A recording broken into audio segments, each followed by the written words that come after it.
Picture this. Somewhere in a high-end boutique on Rodeo Drive, a woman is currently on an 18-month wait list for a handbag. And it's not because the bag is incredibly difficult to make, right? Or because the leather is some ultra-rare material. No, she's waiting simply because she was told to wait. Meanwhile, over in a glossy showroom in Geneva, a guy is literally writing a check for a watch that tells the exact same time as the smartphone already sitting in his pocket. A phone that, by the way, cost him a fraction of the price. Welcome to this explainer. Today, we're unpacking the totally bizarre, invisible, and honestly highly profitable architecture behind the global luxury industry. We're going to explore exactly what drives these decisions inside our brains, and trust me, it goes way deeper than just wanting nice things. Okay, let's dive into this. On one side, you've got a $10,000 designer bag with an 18-month waitlist. On the other side, a $50 bag you can buy instantly, right off the shelf. By any practical, logical measure, both of these objects hold the exact same items. They have identical utility. So why on earth would a completely rational person choose the one that is vastly more expensive and incredibly inconvenient to get? Well, what if I told you that luxury was never actually about the product itself? It was never really about what these things do. It's entirely about what they mean.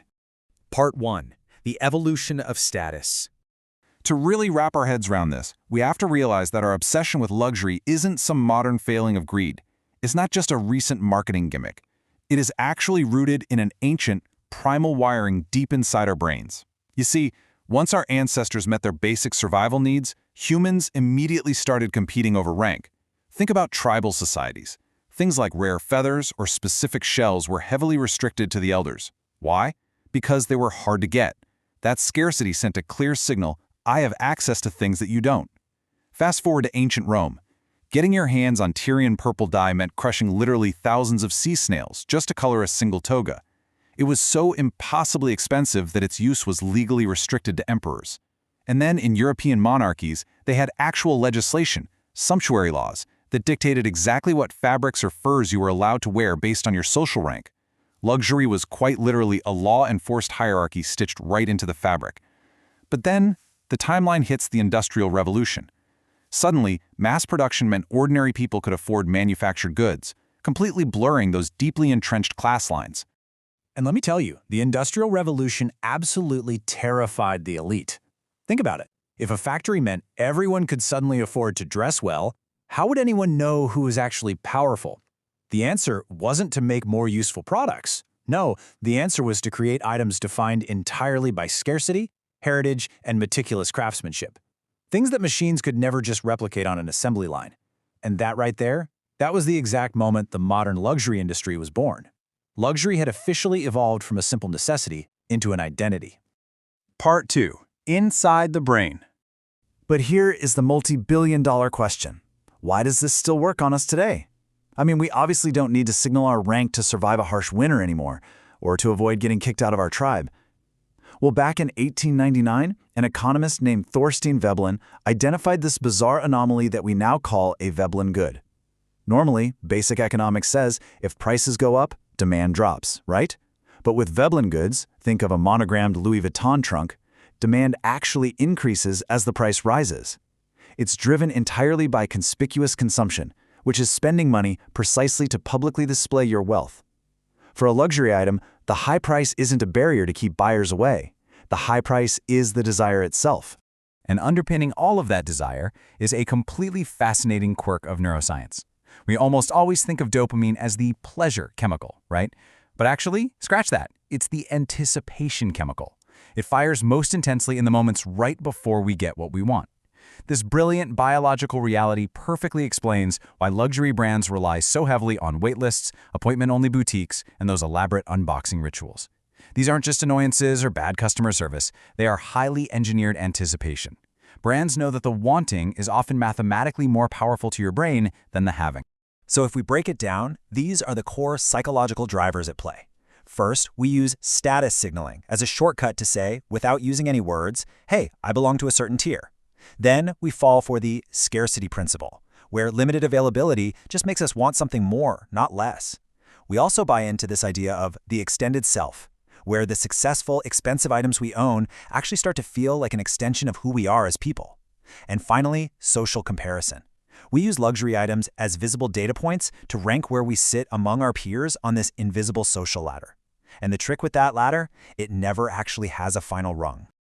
Part 3. The business of desire. Now, if luxury only relied on our basic human instincts, it would be a fairly simple industry. But the brands dominating this space today are master architects. They have taken these exact psychological quirks we just talked about and translated them into a highly deliberate, incredibly lucrative playbook. Let's walk through the actual architecture of a purchase. Step 1. Restrict the supply. Brands intentionally create artificial scarcity just to preserve that feeling of rarity. Step 2. Emphasize longevity. Selling a brand's heritage acts as a proxy for trust and irreplaceability. Step 3. Curate space and quiet. When you step into a luxury boutique, you're not going to see clutter or screaming discount signs. The whole space is designed to make you feel chosen rather than just sold to. And step 4. Stretch out the reveal. The perfectly layered tissue paper, the thick ribbons, the packaging itself is treated as a sacred ritual. The industry completely shifted from competing on who makes the best material goods to who can make a customer feel the most elevated. Now, what's really interesting about this slide is that luxury advertising rarely, if ever, actually talks about product specifications, because they're selling an illusion. Take Rolex, for example. The physical product is just a steel watch, but the story they are selling is arrival and achievement, that overwhelming feeling that you made it. Hermès sells a leather handbag, but the real product is access and engineered exclusivity. Ferrari sells a car, but what they're really selling is a motorsport legacy. They aren't selling mechanics, they are selling deep, emotional meaning. And you know, this psychology isn't just limited to leather goods or fancy Swiss watches. Just take a look at Apple, a really fascinating outlier here. Apple successfully borrowed the exact emotional playbook of the high-end luxury houses. They use minimalist packaging, highly controlled retail environments, and a brand identity built entirely around design and simplicity rather than raw technical specs. They essentially proved that this psychology works just as effectively on mass-market technology. They got grown adults to willingly sleep on a sidewalk in a sleeping bag for a phone, which is exactly the same psychological trigger as someone waiting on a list for a designer bag.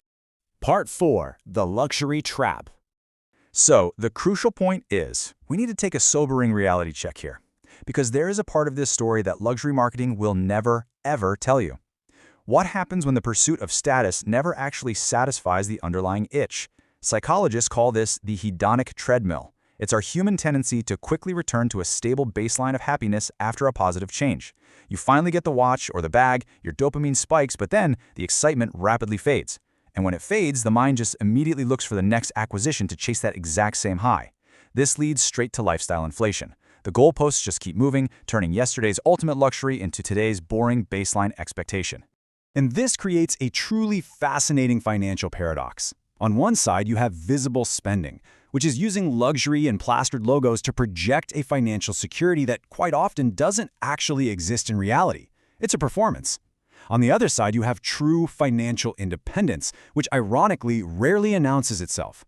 The people with the absolute strongest financial positions are very often the ones walking around without the visible logos. Why? Because they have absolutely nothing to prove to anyone on that invisible social ladder.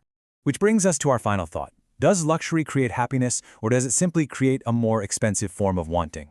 Look, luxury itself isn't evil. For thousands of years, we've used objects to say, I belong, or I am safe. But the danger is forgetting that the meaning was never actually inside the object. It was placed there by history, by masterful marketing, and ultimately by our own minds. The ultimate luxury is finding the freedom to want things for the genuine joy they bring you, rather than buying them just to tell the world a story you are still trying to believe yourself. Thank you so much for joining me for this